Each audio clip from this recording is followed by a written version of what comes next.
روزانہ ساری سال جو ہے نا میں اور آپ ایک دعا کرتے ہیں، یا اللہ میری دعا سن لے، میری مغفرت فرما دے، میرے گناہ معاف کر دے، میری مشکل آسان کر دے. ہم کرتے ہیں نا دعا. آپ کو پتہ ہے حدیثوں میں یہ مضمون ملتا ہے کہ رمضان کی راتوں میں آسمان سے آواز لگائی جاتی ہے کوئی مانگنے والا کہ اس کی مراد پوری کر دی جائے، ہے کوئی مغفرت کا سوالی کہ اس کا سوال پورا کیا جائے، ہے کوئی توبہ کرنے والا کہ اس کی توبہ قبول کی جائے. ادھر سے آفر ہے اور ہم غفلت میں یہ راتیں گزار رہے ہیں. تھوڑے دنوں پہلے سوچ رہے تھے چاند دکھے گا، رمضان آئے گا، ہم عبادت کریں گے، ابھی تو سوچ ہی رہے ہیں. پلیز دیکھو پچھلے رمضان میں کئی لوگ ہمارے ساتھ تھے جو اس بار نہیں ہیں. کیا پتا اگلے رمضان میں ہم نہ ہوں. اس رمضان کو اپنی زندگی کا آخری رمضان سمجھنا اور اس کو اللہ کی یاد میں گزارے. وہ روایت یاد رکھیے گا کہ میرے آقا علیہ الصلوۃ والسلام نے ایک دعا پر آمین فرمائی تھی. جبریل امین نے کیا دعا کی تھی کہ یا اللہ جو رمضان پائے اور اپنی مغفرت نہ کروا سکے اس کی ناک خاک آلود ہو، یعنی وہ ہلاک و برباد ہو جائے. نبی پاک نے آمین فرمایا تھا. دعا کون کر رہا ہے؟ فرشتوں کا سردار. آمین کون کہہ رہا ہے؟ نبیوں کا سردار. فرما رہے آمین نبیوں کے سردار صلی اللہ تعالی علیہ وسلم. دعا تو مقبول ہے نا. پھر ہمیں تو کانشیس ہو جانا چاہیے کہ یا اللہ 15 دن گزر گئے، نہ تراویح ایسی پڑھ سکا، نہ روزے ایسے رکھ سکا، پتہ نہیں بخشش ہوئی کہ نہیں. مولا کروڑوں بخشے گئے ہوں گے، ان بخشے ہوں کا واسطہ مجھے بخش دے پلیز. میرے بچوں، میرے ینگسٹر بچے، رمضان اس لیے نہیں آیا کہ ہم کھیل کود اور کھانے پینے اور شاپنگ میں گزار دیں. قرآن شریف کے حوالے سے ہی میں ایک سورت بلکہ اس کی چند آیتیں اور وہ پیغام دینا چاہتا ہوں کہ سوچئے اس مہینے میں ایک ایسی رات ہے جس رات کی فضیلت بیان کرنے کے لیے پوری قرآن پاک میں ایک سورت آئی ہے اور اس سورت کا نام ہی سورہ قدر ہے. اور کیا شاندار پیغام ہے اس میں. بسم اللہ الرحمن الرحیم. انا انزلناہ فی لیلۃ القدر وما ادراک ما لیلۃ القدر. قرآن کا یہ شاندار اسلوب سمجھیے. یہ بہت خوبصورت اسٹائل ہے کہ قرآن میں جب کسی بات کو امپورٹنٹ ذکر کیا جاتا ہے، ایمفسائز کیا جاتا ہے، تو قرآن خود ایک سوال کرتا ہے وما ادراک ما لیلۃ القدر. تم نے کیا جانا لیلۃ القدر کیا ہے؟ آپ کو یہی اسلوب سورہ قارعہ میں بھی ملے گا. القارعۃ ما القارعہ وما ادراک ما القارعہ. تم نے کیا جانا قارعہ کیا ہے؟ وہ سوال کے بعد قرآن خود ہی جواب ارشاد فرماتا ہے. لیکن اٹریکشن ہو جائے، بندہ سمجھ لے دیر از سم تھنگ اسپیشل، کوئی بڑی بات ہونے جا رہی ہے. قرآن کہتا ہے ہم نے اس کو لیلۃ القدر میں نازل کیا اور پھر فرمایا وما ادراک ما لیلۃ القدر. تم نے کیا جانا لیلۃ القدر کیا ہے؟ پھر خود قرآن جواب دے رہا ہے لیلۃ القدر خیر من الف شہر. ہیں لیلۃ القدر 1000 مہینوں سے بہتر ہے. اب ایک کوسچن دماغ میں پیدا ہو سکتا ہے کہ یہ 1000 مہینوں کی جو بات کی گئی یہ کیلکولیشن نارملی تو نہیں ہوتی ہے، کیونکہ اس کے 84 ایئرز اور 4 مہینے بنتے ہیں، 84 سال اور تقریباً 4 ماہ، 100 سال فرما دیے جاتے. ایگزیکٹلی 1000 مہینے کیوں؟ سبحان اللہ. علماء نے اس کے باقاعدہ مفسرین نے شان نزول بیان کیے. ایک بڑا پیارا شان نزول کہ فرمایا نبی پاک علیہ الصلوۃ والسلام ایک بار صحابہ کے درمیان بیٹھے، جلوہ فرما ہے.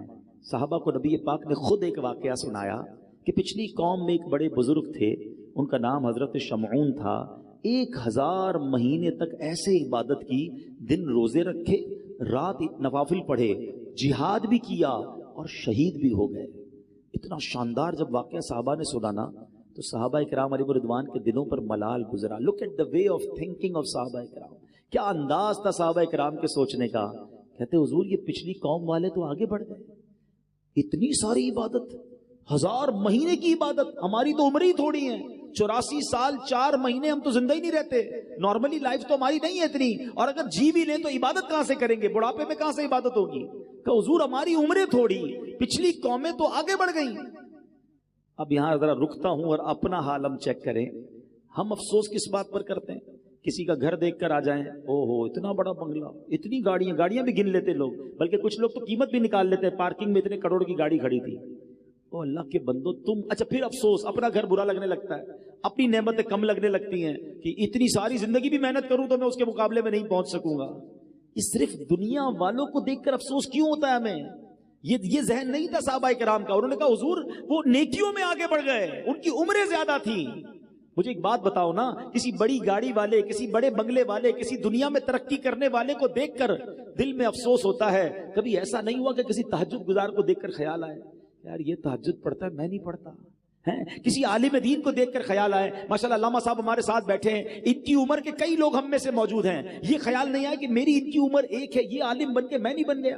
کسی مفتی کو دیکھ کر، کسی حافظ کو دیکھ کر کہ یار اس کے دل میں پورا قرآن ہے، میں قرآن یاد نہیں کر سکا، یہ کیوں خیال نہیں آتا کہ یہ جنت کی طرف آگے بڑھ رہا ہے اور میں پیچھے رہ گیا؟ صرف دنیا میں لوگوں کو ترقی کرتے ہوئے، یہ ہمارے سرکل ہی الٹا ہے. ہمیں اگر زندگی پرسکون گزارنی ہے تو نیکیوں میں اپنے آگے والوں کو دیکھیے اور نعمتوں میں اپنے پیچھے والوں کو دیکھیں کہ دیکھو وہ لوگ کتنی تکلیف میں ہیں اور اللہ نے مجھے کروڑوں سے اچھا بنایا ہے، میرے ہاتھ پیر سلامت ہیں. آج بھی رمضان میں کئی لوگ ہیں جن کے گھروں میں افطار کے لیے نہیں ہے، بیچارے روڈ پر آ کر افطار کرتے ہیں. اللہ نے مجھے اور آپ کو کیسے وسیع دسترخوان دیے ہیں. ارے مجھے تو شکر ادا کرنا چاہیے تھا، مگر جب کسی مالدار آدمی سے ملا، جب کسی کے گھر پہ گئے، جب کسی کی ذرا سروت دیکھی تو بہت سارے لوگ اپنے اندر ہی اندر مایوسی کی کیفیت میں آ جاتے ہیں. نکلو ان چیزوں سے باہر، سیکھو صحابہ کرام سے. اب جب صحابہ کرام نے نبی پاک سے کہا نا حضور یہ لوگ تو آگے بڑھ گئے، تو سبحان اللہ نبی پاک کے دل اقدس پر کچھ ملال گزرا. ہائے ہائے، مصطفیٰ کریم کے دل اقدس پر ملال گزرے، رنج گزرے. یہ رب کو کب گوارا ہے؟ جبریل امین آتے ہیں، کہتے حضور غم زدہ نہ ہو، آپ کی امت کو اللہ نے ہر سال ایک رات ایسی دے دی ہے جو اس رات میں عبادت کرے گا اللہ حضرت شمعون کی 1000 مہینے کی گئی عبادت سے زیادہ ثواب عطا فرما دے گا. That is 1000 month لیلۃ القدر خیر من 1000 شہر. یہ وہ 1000 مہینوں سے افضل رات ہے جو ہر سال ہمیں عطا کی گئی ہے. سبحان اللہ. اب آؤ اور آسان کر دیا گیا. یہ نہیں کہا کہ سال میں کوئی رات ہوگی، بلکہ یہ بھی نہیں کہا رمضان میں کوئی رات ہوگی. نبی پاک نے غلاموں پر اور کرم فرما دیا. یہ بھی فرما دیا، حدیث پاک کا خلاصہ ہے کہ رمضان کے آخری عشرے کی طاق راتوں میں سے کسی رات میں شب قدر کو تلاش کر لو. 21ویں، 23ویں، 25ویں، 27ویں یا 29ویں. تو اے میرے پیارے اسلامی بھائیوں، دس از دا گولڈن چانس. اللہ مجھے اور آپ کو شب قدر نصیب فرمائے. مور دین 84 ایئرز، 84 سال سے زیادہ کی عبادت کرنے کا ایک رات میں آپ کو موقع ملنے والا ہے. تو آپ کانشیس ہو جائیں، تیار ہو جائیں. آخری عشرہ گھومنے پھرنے اور شاپنگ سینٹر میں مت جانا، یہ فوکس کر لیں. سب سے بہترین طریقہ کیا ہے شب قدر کو پانے کا؟ علماء کہتے ہیں بندہ اعتکاف کر لے. جو اعتکاف کرتا ہے نا اس کو تو شب قدر اللہ کے گھر میں ہی مل جاتی ہے. تو جہاں جہاں ہو سکے اعتکاف کریں. دعوت اسلامی کے تحت بھی دنیا بھر میں اعتکاف کروائے جا رہے ہیں. تو جہاں آپ کی محلے میں عاشقان رسول کی مسجد ہو، جس سے بن سکے دعوت اسلامی والوں کے ساتھ اعتکاف کریں گے تو فائدہ یہ ہوگا کہ آپ کی اعتکاف میں بھی تربیت ہوتی رہے گی، بہت ساری باتیں مزید سیکھ جائیں گے. اعتکاف نہیں کر سکتے تو پھر آج میرا ایک مشورہ لے لیجیے. یہ 5 طاق راتیں طاق میں رکھیں، ٹارگٹ میں رکھیں، مس نہیں ہونی چاہیے. کیا کیا کرنا ہے؟ سب سے پہلے تو یاد رکھیں جو عشاء کی نماز اور فجر کی نماز باجماعت پڑھتا ہے اسے پوری رات عبادت کا ثواب ملتا ہے. یہ عادت تو سارے سال کی بنا لیں، اللہ توفیق دے. سارا سال ہی عشاء اور فجر سے جماعت سے پڑھ لیا کرو، ہر رات عبادت کا ثواب مل جائے گا. لیکن ایٹ لیسٹ طاق راتوں میں عشاء بھی، تراویح بھی اور فجر یہ باجماعت آپ نے پڑھنی ہے. ماشاءاللہ کئی مسجدوں میں صلاۃ التسبیح ہوتی ہے، صلاۃ التسبیح ادا کریں. اچھا پھر ذکر و اذکار کی بھی کوئی ٹارگٹ لے لیں، کیونکہ فضول کام تو کرنا نہیں ہے. 1200 بار درود پاک پڑھیں، کلمہ پاک پڑھیں، اللہ اللہ کا ذکر کر لیں، سبحان اللہ، الحمدللہ، اللہ اکبر، اور جو ذکر الہی ہیں وہ کریں. اس کے بعد آپ کم از کم 2 سے 3 پارے تلاوت کا بھی ٹارگٹ رکھیں کہ میں نے 5 طاق راتوں میں تلاوت قرآن بھی کرنی ہے. سورہ ملک پڑھ لیں. اور پھر ایک اور مشورہ یہ دوں گا کہ 5 راتوں میں صدقہ دیں. آپ کی جتنی حیثیت، 100 روپے کر لیں، 500 کر لیں، 1000 کر لیں، 10,000، 1 لاکھ، جو اللہ نے آپ کو نوازے. 5 انویلپ بنا لیں کہ میں نے یہ 5 راتوں میں اللہ کی راہ میں خرچ کرنا ہے. کسی غریب کو دے دیں، کسی مسجد میں دے دیں، واٹ ایور. لیکن ہوگا کیا کہ اگر ان 5 راتوں میں جو رات بھی شب قدر ہوئی نا، یہ جتنی ورائٹی والے انشاءاللہ آپ نے ثواب کے کام کیے ہوں گے، ہر کام اللہ کی رحمت سے 1000 مہینوں سے زیادہ کی فضیلت حاصل کر لے گا. ٹارگٹ کرو. لوگ سیزن کا جب خیال رکھتے ہیں، آپ خیال رکھو نا، ایک زبردست سیزن آ رہا ہے، آیا ہوا ہے رمضان، اور آخری طاق راتوں کو اور آپ فوکس کر لیں. اور پھر آخری بات دیکھیں، رمضان میں ماشاءاللہ مسجدیں بھی بھری ہوئی ہیں، نمازی بھی ہیں. رمضان کے بعد کیا ہمارے اوپر رمضان میں ہی نماز فرض ہے؟ کیا ہم رمضان میں ہی اللہ کے بندے ہیں؟ ایکچولی پتہ ہے ہوتا کیا ہے؟ سمجھو بات. رمضان میں میری اور آپ کی پریکٹس کروائی جا رہی ہے فائنل فائٹ کے لیے. شیطان بند کر دیا، اینمی بند ہے، دشمن بند ہے. تاکہ میرے بندے عبادت کر لیں, روزہ رکھ لیں, تگڑے ہو جائیں, تقوی میں مضبوط ہو جائیں, اب شیطان آئے تو مقابلہ کر سکیں. مگر نظر یہ آتا ہے کہ لگتا ہے پہلی بال پہ ہی آؤٹ ہو جاتے ہیں, پہلے دن ہی مقابلے میں ہار جاتے ہیں. ارے بھائی کچھ دن تو باقی رکھتے, چاند رات بھی مسجد خالی, مغرب میں مسجد بھری بھی ہے, عشاء سے پہلے اگر امام صاحب اعلان کر دیں کہ چاند نظر آ گیا تو عشاء میں بھی نہیں آتے. یار ذرا صحیح بتاؤ, یہ اپنے دل پہ ہاتھ رکھ کے سوچو, ہم یہ پیغام تو نہیں دے رہے کہ اے شیطان جب تک تو بند تھا نا ہم اللہ کے بندے تھے, اب جب تو آزاد ہو گیا ہم نے تیری ماننی ہے. یہ بتاؤ کیسا کیسا میسج ہے.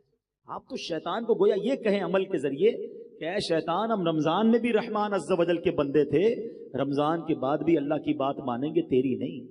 تو اس بار ہم نے بدلنا نہیں ہے, انشاءاللہ رمضان کے بعد بھی نمازیں پڑھیں گے انشاءاللہ. اچھا یہ کیوں نہیں ہوتا ہے, ریزن ڈھونڈتے ہیں. What is the reason behind this, وجہ کیا ہے. ہر بار توبہ کرتے ہیں, 27ویں شریف کو رو رو کے توبہ کرتے ہیں, کئی لوگ تو اعتکاف کرتے ہیں, پھر کیا ہوتا ہے کہ یار یہ عید کے دن میں غائب ہو جاتے ہیں اور پھر اس کے بعد نظر ہی نہیں آتے.